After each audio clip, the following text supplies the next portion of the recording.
শহীদ আবরার বাংলাদেশের জাতীয় ঐক্যের প্রতীক। শহীদ আবরার আমাদের প্রেরণার বাতিঘর।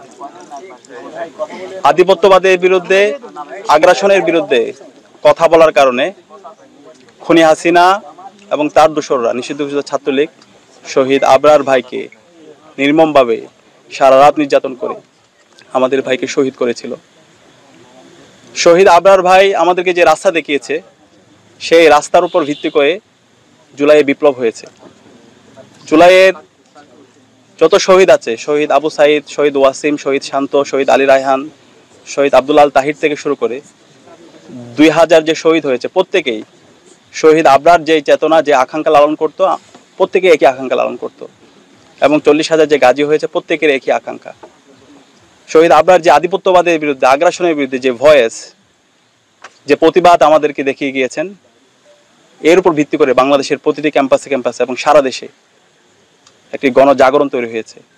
এবং এই জুলাই বিপ্লবের বীজ বপিত হয়েছিল শহীদ আবরার ভাইয়ের তার প্রতিবাদ, প্রতিরোধ এবং তার শাহাদাতের মাধ্যমে। আপনারা জানেন, গত 16 বছরে বাংলাদেশে ফ্যাসিবাদী শাসন ব্যবস্থা জারি ছিল। বাংলাদেশের প্রতিটি ক্যাম্পাসে ক্যাম্পাসে ছাত্রলীগের সন্ত্রাসীরা গণরম গ্যাস্ট্রুম কালচার এবং শিক্ষার্থীদের উপর নিপীড়নের মাধ্যমে তাদের শব্দের অধিকারকে কেড়ে নিয়েছিল।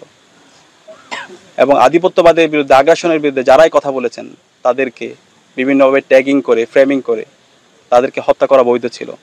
এবং পুরো বাংলাদেশটা ছিল ভারতের সাপ্লেট কলোনি। ভারতের প্রেসক্রিপশনে এখানকার সব কিছুই নির্ধারিত হতো।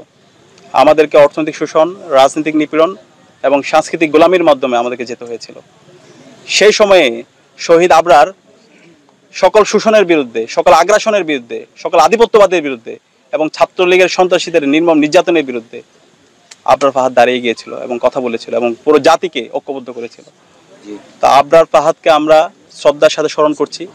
বাংলাদেশের সকল মানুষরা আজীবন শহীদ আবরার ফাহাদ থেকে শুরু করে সকল শহীদদেরকে শ্রদ্ধার সাথে স্মরণ করবে।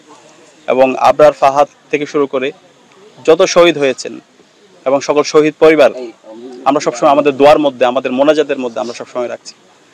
এবং আমরা আমাদের অন্তর্বর্তীকালীন সরকারকে জানিয়েছি এবং আমরা বলেছি, প্রতি বছর যেন 7ই অক্টোবরকে আধিপত্যবাদ বিরোধী দিবস হিসাবে ঘোষণা করা হয়। এবং আমরা আশা রাখবো বাংলাদেশের অন্তর্বর্তীকালীন সরকার এবং বিশ্ববিদ্যালয়ের প্রশাসন সারা দেশে প্রতিটি ক্যাম্পাসে 7ই অক্টোবরকে আগ্রাসন বিরোধী অথবা আধিপত্যবাদ বিরোধী দিবস হিসেবে যেন ঘোষণা করে। এবং ডাকসুর পক্ষ থেকে আমরা এই দিনটিকে আগ্রাসন বিরোধী দিবস হিসেবে আমরা ঘোষণা করব। এবং আজীবন আমরা শহীদ আবরার থেকে শুরু করে সকল শহীদদেরকে শ্রদ্ধার সাথে আমরা স্মরণ রাখব। একই সাথে আমরা বলতে চাই, আজকে জুলাই বিপ্লবের 1 বছর পূর্ণ হলো। শহীদরা যে জন্য জীবন দিয়েছে, একটি বৈষম্যহীন ইনসাফভিত্তিক বাংলাদেশ নির্মাণ করার জন্য। আমরা দেখতে পাচ্ছি অন্তর্বর্তীকালীন সরকার সে জায়গায় যেভাবে জুলাইয়ের আকাঙ্ক্ষাকে ধারণ করা দরকার ছিল, সেভাবে ধারণ করছে না, যেটা আমাদেরকে অনেক বেশি ব্যথিত করছে। আমরা অনুরোধ করব, আমাদের শহীদরা যে জন্য জীবন দিয়েছে, সেই আকাঙ্ক্ষাকে যেন তারা ধারণ করে। এর যদি ব্যত্যয় হয়, তাহলে বাংলাদেশে খুনি হাসিনা এবং ফ্যাসিবাদের যে পরিণতি হয়েছিল, তার চেয়ে খারাপ পরিণতি তাদের হবে।